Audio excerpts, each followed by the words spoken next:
Did you have a near-death experience? Yes, I did. Because I have all my life I had this bundle branch block. I didn't know it, but I inherited it, and I think it's what got my dad's dad, because he died in his sleep, and he wasn't even sick or anything. He just died in his sleep. Bang. But I was with my wife. We were in Detroit at the Renaissance Center. She got up, went in the bathroom and doing her morning thing there. And she said when she came out of the bathroom, my arm shot up in the air, my left leg shot up in the air, and I kind of rolled out onto the floor. I had this foam in my mouth. And she got on. The paramedics were there immediately. They got me on oxygen, put me in an ambulance, took me over to Harper in Detroit, and they hooked me up on an external pacemaker. I was in this room there was 3 doctors over at the machine looking at the screen on this pacemaker, external pacemaker, and it's got all the knobs and the buttons and all the stuff. And all of a sudden, it feels like they plugged me into the wall, and I hollered out. I went, and my wife comes running in from out in the hallway. What's the matter, honey? I said, it feels like they just plugged me into the freaking wall. I said, they're trying to kill me. And she's hollering at them. I'm hollering. There's such a loud ruckus going on now in that room. A doctor comes in from the hallway. What's going on in here? And just as he comes in, what's going on in here? Bang, they hit me. I was gone. I left the bone suit, but instantly knew all things. I'm telling you, I even had, in that state of being, I knew what the purpose of the earth years were. I wish I could have brought that back into this bone suit when I came back in here. But on the other side, as soon as I exited, I was right back where I started from. So, it was very familiar. It was like, oh man, this is more secure than my mother's womb. I'm telling you, this is the origin of life itself, and it was paradise. It was heaven. There was the relief that I felt as I left my bone suit. The relief was so overwhelming. We don't realize how debt consciousness has plagued each one of us. But Jesus was trying to tell us, don't get yourself compromised by being in debt to anyone or anything. Live debt-free. Owe no man anything except to love him. Now, that's the mind of Christ. If you can attain that, and I am absolutely convinced and I am assured that we can contain it. We can have this state of mind in our body, but we have to give ourselves back to who we really are.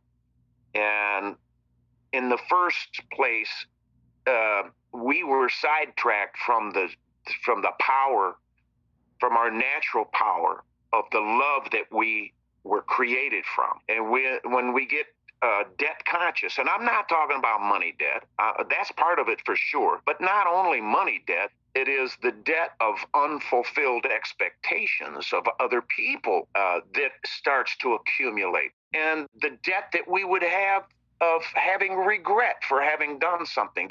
We hold ourselves in debt because we learned how this debt shit works, and we start to use it, but we use it without experience, and we hurt people, we hurt ourselves. Debt is a weapon that was formed against people, against mankind. Debt consciousness absolutely ruins our lives, but we can set ourselves free.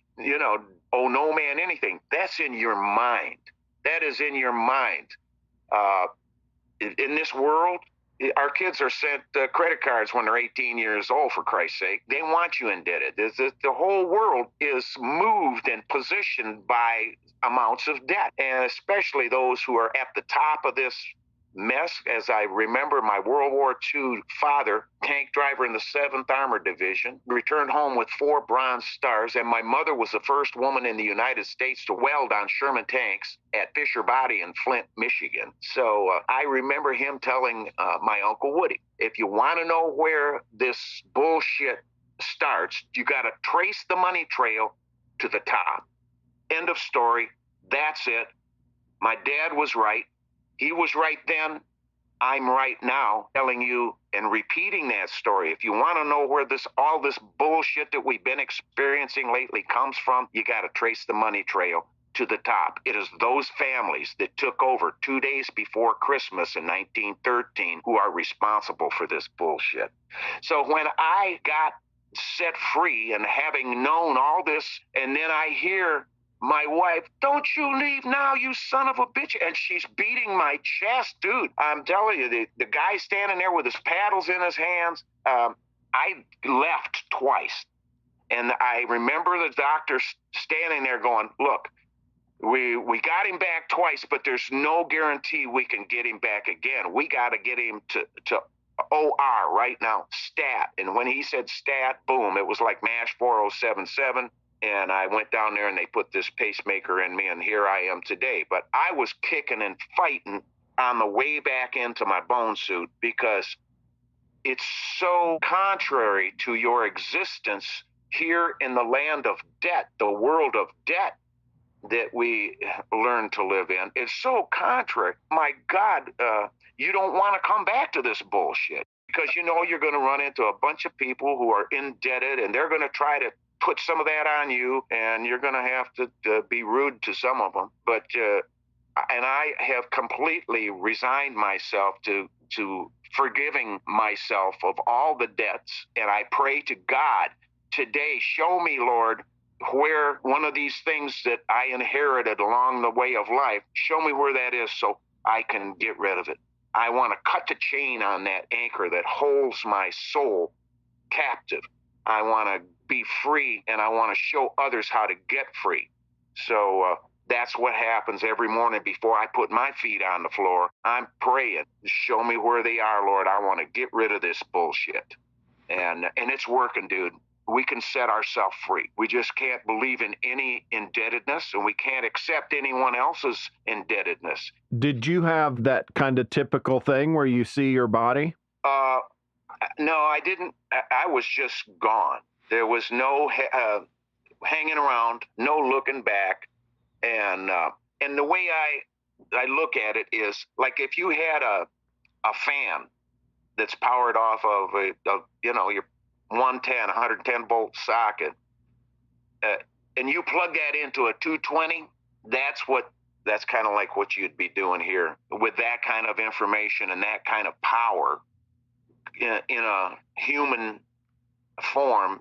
It won't fit. You can't get that. You can only get that when you leave.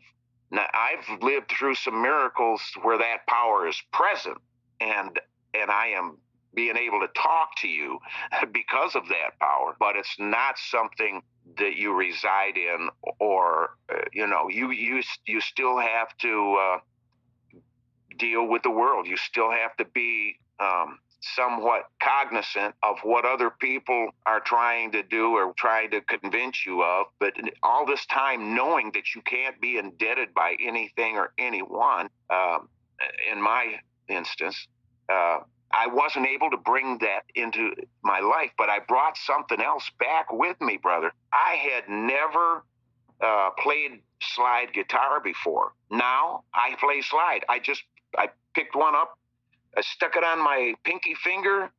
I left the guitar in standard tuning, and it just stuck. Wow, I can play slide. I'm thinking I might have brought a little Ronnie Montrose back with me.